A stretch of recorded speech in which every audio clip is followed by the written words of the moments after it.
This is my Valor 525-R paraffin or kerosene heater from the early 1900s, perhaps 1930 or even earlier.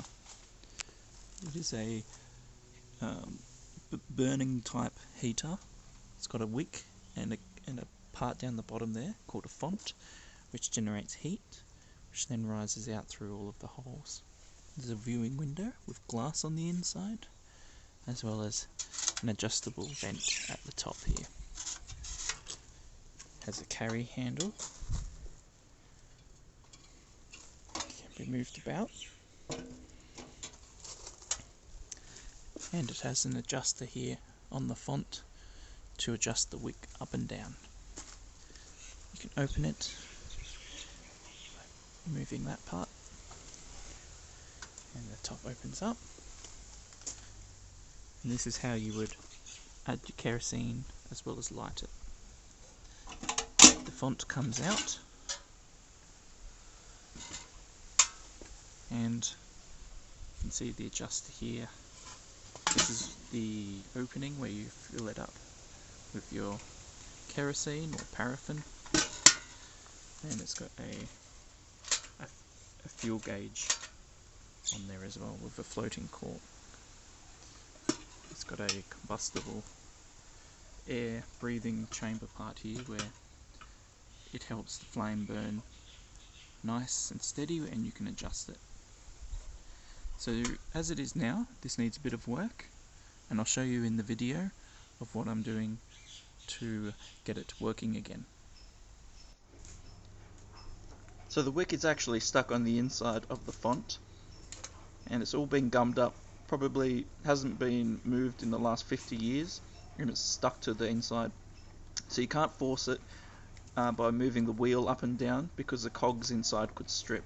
So you've got to unstick it by using a card or something like that. The better thing to use would be a hacksaw blade, because it's a piece of metal and it's nice and thin, but I didn't have one, so I was just making do with some plastic from this old card. I've used a heat gun to try and unscrew the gallery to access the wick, and also sprayed the gallery with WD-40 the day before so it could soak in to try and loosen it up. But it was still too stiff and stuck. But what I ended up doing is using this oil filter wrench. Had to put a rag over the top to give it better grip, and also protected the gallery from getting scratched as well. And then with the oil filter wrench, I was able to wrap that around and then unscrew it in an anti-clockwise direction. I couldn't do it on camera because I needed two hands to do it, so I've actually really loosened it up when I shot this bit. And that just easily made it unscrew, and I was lucky enough to get it all off there, which is good, and had no damage to the gallery. You got to watch out for that thin mesh wire in there, and you can see there's a lot of rust and gunk inside there, and that's why it was stuck. So the wick is still stuck on the inside of this cylinder in there, which is part of the font, and the wick does need replacing. It's pretty old. It's gummed up to it, so it may have not been moved in the last 50 years for as much as I could tell. And the Valor brand has one cog here. For the Perfection brand, I believe it's got two cogs on the inside, but you know, basically the same principle of how they both operate. So using this card, I was pushing it around to loosen it up, but the card wasn't long enough, so I ended up making this tool out of an ice cream tub. So I cut the side off of it and stuck that down, but it was a bit tricky because it's quite thick, so I ended up modifying it by just cutting it into more of a knife point there, and then using that to stick it inside all the way around, and it loosened up the wick. And now I had to manually pull the wick up, so again not using the dial on the side because it would strip the cogs, and I was able to lift the wick out of the font. This wick is pretty old, and it's probably an original Valor 500 wick from the early 1900s. The wick though was a bit burnt down, so it definitely needed replacing. And you can see inside here the wick adjuster freely spins, so all of that was still. I tried putting the wick back in, but it got stuck again, so I've ordered some new wicks from the UK So they've arrived in the mail now. So the original wick doesn't look too bad. It kind of fell apart a little bit when it got removed. You can see it's falling apart there, but it's not too bad. But the amount of wick that was left on it was a bit low, and the fact that it was very hard to slide up and down inside the font meant that this would probably be beyond its usability. Perhaps with some modifications it could have worked, but it just wasn't meant to be. So I've got a replacement wick here. This is for Valor and Perfection. This is the 500 wick, which is suitable for this Valor 525. So if we have a look under here, where we remove the gallery,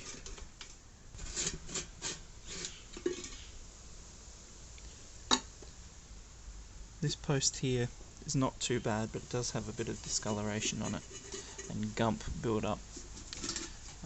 The font itself has a bit of rust inside, so you could do with some cleaning out with some hot water to break up the gum, and then flushing it out with some vinegar, and then finally just drying it all out before adding any kerosene to it.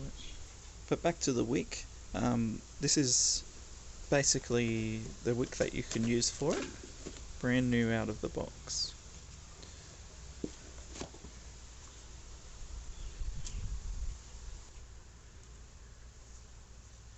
You can see the main difference. It's just got these runs on the two sides, sorry. There's a lot on there. Guess the manufacturing process would be easier, and it is a bit of an overkill having all of those holes, but very similar in design. Perhaps different metals. Maybe they're all aluminium, and I'm not too sure. That could be tin. It's probably not aluminium on the old one because of the cost to make aluminium in the early 1900s. It was too expensive. And that's the bottom of this one. It's got the same wicking material at the bottom there. It's just folded up for transportation. So that all comes down.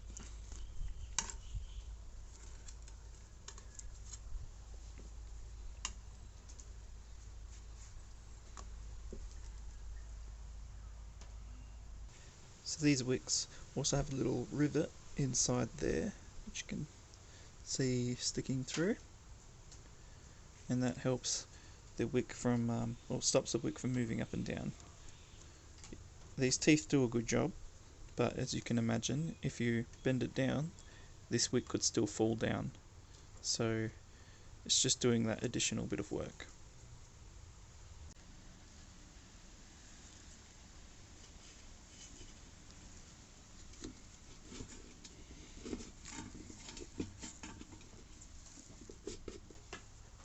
Now this font is empty, there's no kerosene in there. Might be a little bit of residue, but it's important that it's empty because you can get the, unless you've got a wick cutter, the next method I'm going to use is burning the end of the wick to make it all level. And it's important that if you're going to burn it, that you don't have kerosene wicking in this, and it will make sense in a moment.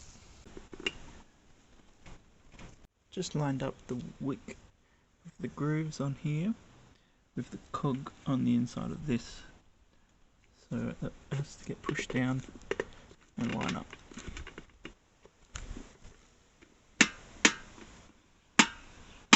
Mixing them down a bit more.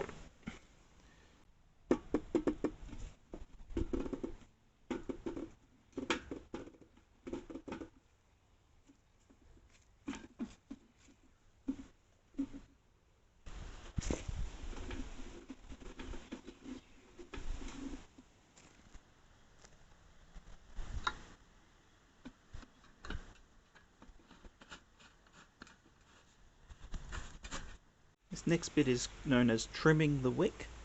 If you have a wick trimmer, it's a lot easier to do, but if you don't have one of them, all you need to do is lower the wick down and then raise it up again, and as you can see, it is not even. So I'll raise it up to about there, And it's important that you don't go up and then back down, you just go up, so that way it'll come up the same way as it would if you were raising the wick. Now the wick is slightly above the edge on that side there, which is the lowest point, but it's too high up on there, which is fine.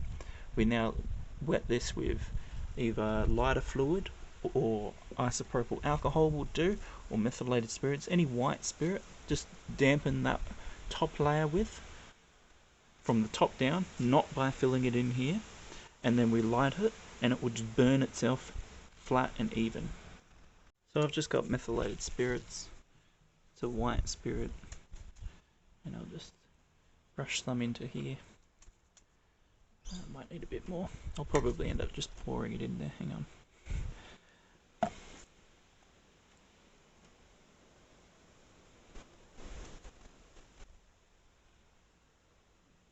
Yeah, it's easier just to do it this way.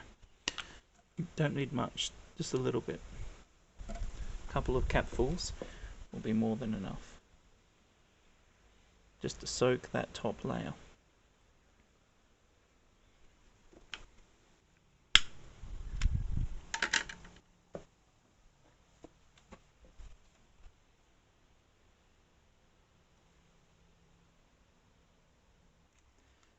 So what we're doing here is we're burning off all of the wick that is sitting above the edge of the gallery. So you can see over here smouldering and it's burning it down. So we're going to try and let it burn to get rid of all of the excess wick at the top, so it's nice and level. If it's not level, what will happen is you'll have an uneven flame when you go to burn this, and if one side is higher than the other, that's going to have a hotter and brighter flame and use up the kerosene there, and it won't be as efficient on this side. This may take a few minutes for it to burn down with a wick that was as uneven as this one. Obviously once this is burning you don't want to add any more metho, because that would be tipping fuel on the fire and it will get quite dangerous. Got a bit of a smouldering wick there. So it's nearly done. It's getting there. So it looks like the flame's gone out now. I've run out of usable metho. So if I just rub this like this, I can chop off some of the excess on the top there and get it really level. This is just the plastic, but it's pretty easy to do, and it's still smouldering under there, so you definitely do not want to add any metho or any fluids, lighter fluids at this stage, because it's still essentially on fire.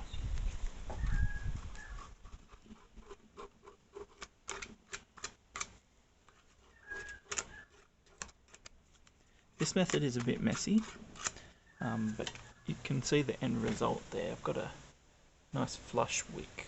Pretty simple. I'd probably do this over cutting it, just for the simplicity of it. You don't necessarily need to cut a wick every single time. This might be only when you put a new wick in. So to have a special tool you only use once every year or 5 years is probably a bit excessive. So yeah, that's all good now. Now I'm just going to clean out all of this dead wick at the bottom there, just blow it out, and then add kerosene. Before I add the kerosene, I'm just removing this. This was pushed down and I had to stick this underneath to lift it off. But just bring your attention to this. So you've got the wicks down the bottom there. Sometimes this can get, with the cork float, it can get stuck underneath the wick. So if you pull that out, you can make sure that it's sitting on top of the wicks when you put it back in. It's pretty easy to do, unless your gauge is stuck. And I can turn that now. It's going to flop back down to 0 because there's no kerosene in there, but it's freely moving. If yours is stuck and you can do this and it's easy to move, then the wick is not impacting the float. So that's good now. Now clean this out and add some fuel.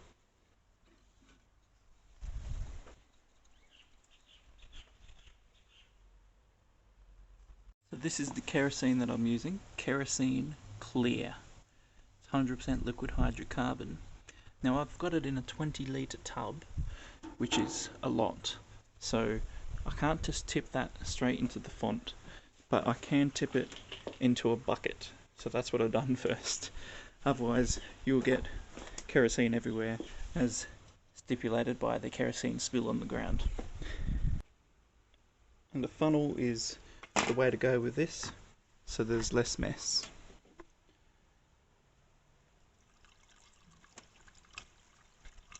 So the font takes a lot of kerosene to fill it up. I put 2 litres in there. I think it's probably 4 or 5 litres that will fill it up. And you can see the wick is starting to get wet. So I need to fill it up all the way and then just let it sit, so that way the wick has enough time to soak up that kerosene all the way to the top. So probably an hour, I'd say, the first time you've ever done this. Once the wick has been pre-soaked by kerosene, then you don't have to wait that long. You just fill it up and you're good to go. I'm a bit excited because my fuel gauge is actually working.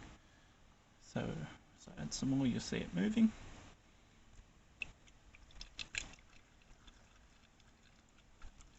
It's almost full.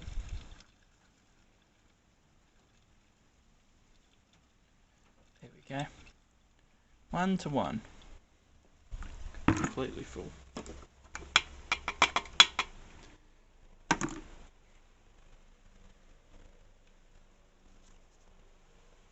Oh, the rain's starting to set in into the garden, so hopefully I'll make this quick, otherwise you won't be able to hear me. So the fuel gauge has got this cool clicking thing on it, which keeps it open when you're filling, which is handy.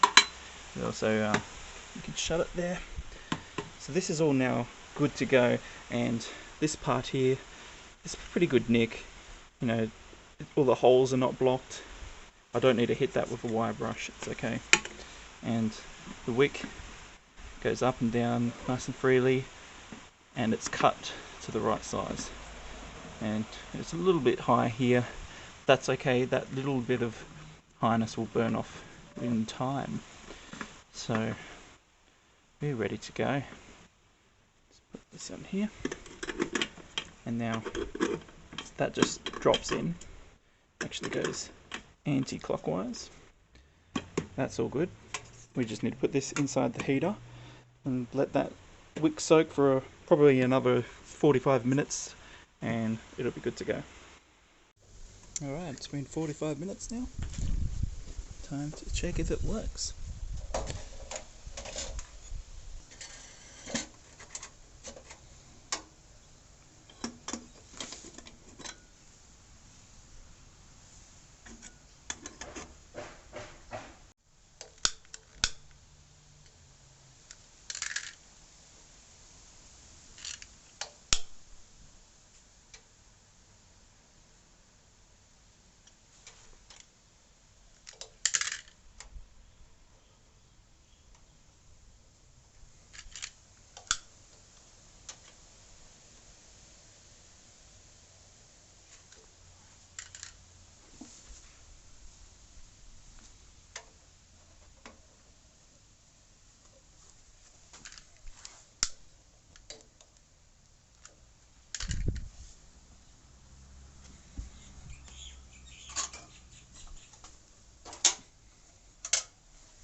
Brilliant. As you could see, there was a bit of smoke when you started up. So if you're going to light one of these and move it inside, light it outside first. Just get it heated up, make sure all the smoke dissipates, and then bring it inside.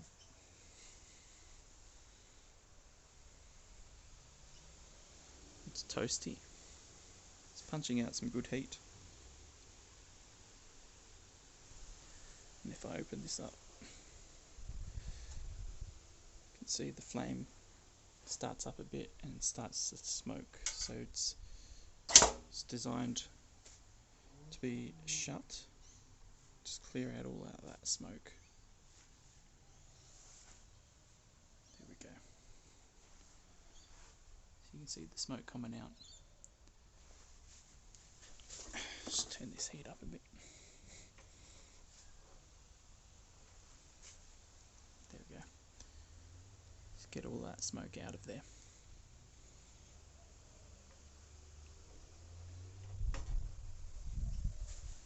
Alright. Now I want to turn it off, so I'll just keep turning that down and it'll smoulder itself out.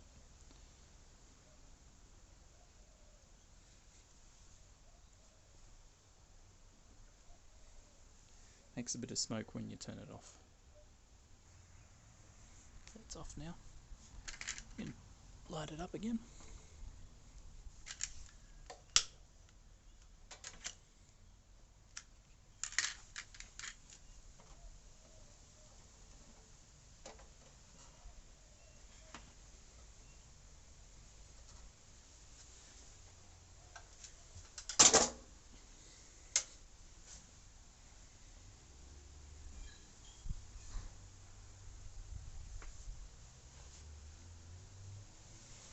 Now this has got glass, a ruby red glass, and then behind that you can see it in the middle there. There's actually two pieces of a material that looks like plastic but isn't plastic. It's called mica, M-I-C-A. It's a naturally occurring substance and it's used in there behind the, well, you've got the glass and then behind it is the mica. It's like a thin layer but it has like a heat resistant property, so that way it doesn't burn the glass with the flame from the heat. That's good. I can't see any smoke coming out of it now, so it's definitely it's burning really good now.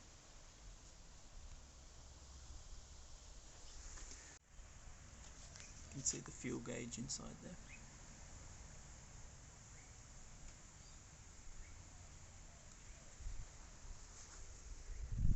Now the later models of this came with feet from what I could see on the internets, but this has been on for about 5 minutes now and that's really cold, so the heat doesn't really get to the bottom. So if you had wooden floors or carpet, maybe it wouldn't burn, but there has to be a reason why they put feet on there for the later models. But that seems alright. From here onwards it's hot. Yeah, don't really want to touch that bit.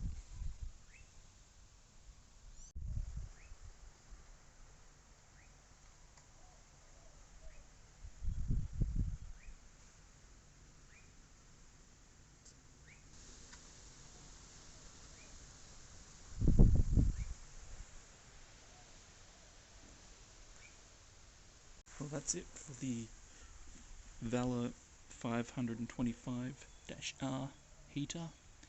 It's actually working pretty good now, and I can't wait for winter to come around, and then I can use that outside here in this living space here outside, so it'll be quite nice. Thanks for watching. Leave any comments or tips that you guys have got in the comments below, and I'll see you all next time. Bye.